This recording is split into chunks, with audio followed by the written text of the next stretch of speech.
Clima pegando fogo em Brasília, pessoal. Já o desconforto no STF começou desde ontem, tá? Então, ministros avaliam que o Fux expôs colegas a ataques e sanções norte-americanas com o voto dele totalmente técnico, livre de voto político, tá? Então já chega dando like aí nesse vídeo, né? Fica até o final que você não irá se arrepender.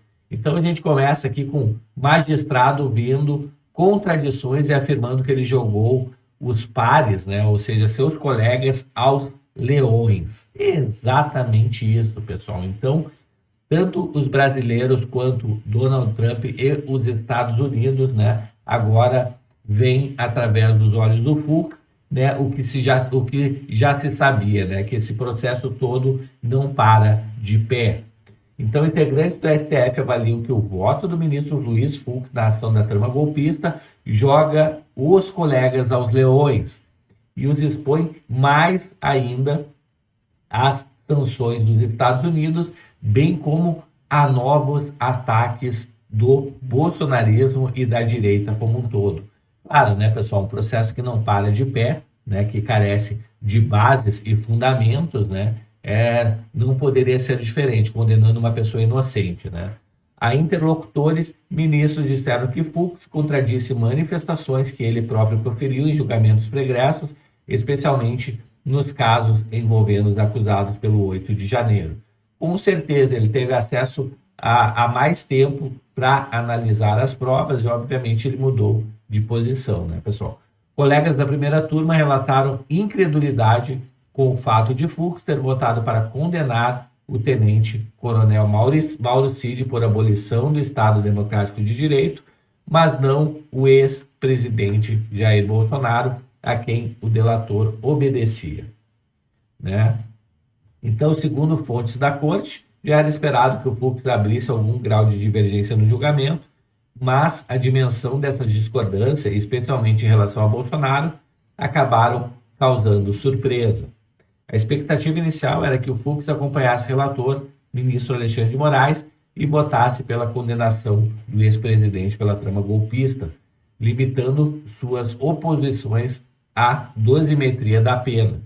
Na leitura de um ministro, Fux não só votou pela absolvição do Bolsonaro, como também minimizou as articulações do plano de golpe, chamando-as, por exemplo, de bravatas, o que enfraquece a unidade da corte na resposta contra os ataques, né? Enquanto os bolsonaristas espalharam nas redes sociais a mensagem de que Fux honra a toga, um colega diz que o ministro, na verdade, honra a manutenção do visto para os Estados Unidos, já que escapou da sanção de Donald Trump. Pessoal, não faz sentido nenhum, né? O processo ele não para de pé já no começo, né? Por ser justamente um processo que não deveria estar rodando no Supremo, já começa aí, já deveria ser anulado, né? Porque não é um processo que deveria rodar no Supremo, e sim numa instância normal, na primeira instância, né? E depois disso, né, o que se tem é que os advogados de defesa não conseguiram ter tempo hábil para avaliar 70 terabytes de dados, também deveria ter caído aí se não tivesse caído na primeira, né? Então a gente vê inconsistências nesse processo. O magistrado citou que, conhecendo agora o conteúdo do voto, foi possível compreender o motivo pelo qual Fux disse na terça-feira que não aceitaria ser interrompido, né? Evitar ser rebatido ou confrontado. O único lado bom da divergência de Fux, prosseguiu essa fonte, é afastar a constante alegação dos apoiadores de Bolsonaro de que a análise da ação penal da primeira turma seria um julgamento de cartas marcadas. Pessoal, na verdade, sim um julgamento de cartas marcadas. Eu duvido que os próximos votos da Carmen Lúcia e do Cristiano Zanin não reflitam isso, a não ser que eles tenham muito medo de ser sancionado pelos Estados Unidos. Aí pode ser que eles absolvam o Bolsonaro, né?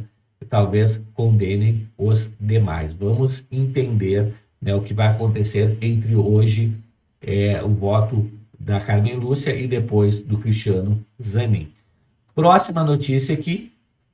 A gente pega aqui um recorte do julgamento de ontem, né? Mas aparece aqui bem na hora que ele fala que está evitando, né? Que o Fux fala que está evitando citar o nome dos colegas porque acha desconfortável e deselegante. Mas era uma indireta para Alexandre de Moraes. Vamos ouvir aqui. E ainda, algumas décadas atrás, um processo com dezenas de volumes impressionaria. No entanto, não é nada comparado, por exemplo, com os dados envolvidos no presente caso concreto, uma vez que 70 terabytes poderia ser equiparado a muitos milhões ou até bilhões de páginas, sejam em texto puro, escaneado, chegando a bilhões a depender da resolução ou número de caracteres.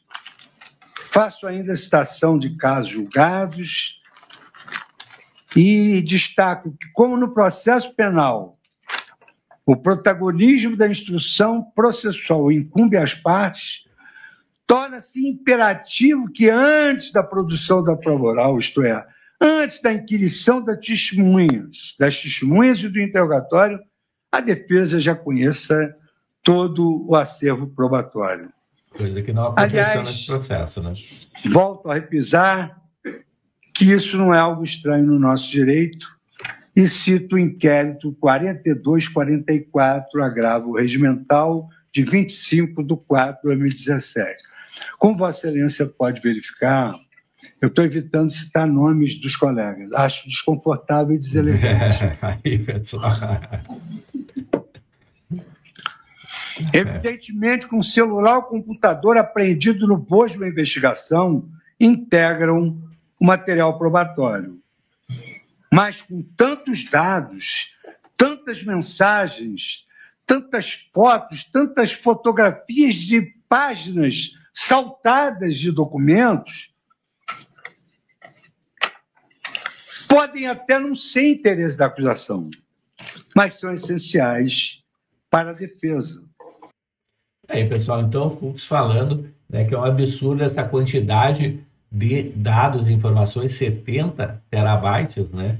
E aí a gente vê não ter o tempo adequado para isso, né? Então, para justamente ter essa análise, tá? Pessoal, a gente vê aqui a próxima notícia, tá? Do Eduardo Bolsonaro, falando que o mundo agradece ameaças de sanções e uso da força militar pelos Estados Unidos. Então, logo após a porta-voz dos Estados Unidos afirmar que o presidente dos Estados Unidos, Donald Trump, não tem medo de usar o poder econômico e militar dos Estados Unidos da América para proteger a liberdade de expressão ao redor do mundo, o Eduardo Bolsonaro publicou, né, a fala dizendo que o mundo agradece, né, em uma rede social ontem, terça-feira. Então, o que ele colocou aqui? Porta-voz da Casa Branca, Caroline, né, Levitt, responde o jornalista Michael Schellenberger sobre o Brasil. Pela liberdade de expressão, o presidente Donald Trump e toda a administração pode aplicar sanções e mesmo fazer uso da força militar. O mundo agradece. Então, né, Eduardo Bolsonaro agradecendo essa manifestação dos Estados Unidos. Me conta o que você acha disso nos comentários. Aproveita aí para dar o like para ajudar na divulgação desse vídeo. Não é inscrito ainda no canal? Se inscreve, habilita o sininho e logo mais às 19 horas a gente tem um novo vídeo aqui para você. Grande abraço, eu te vejo em breve. Até mais, tchau, tchau.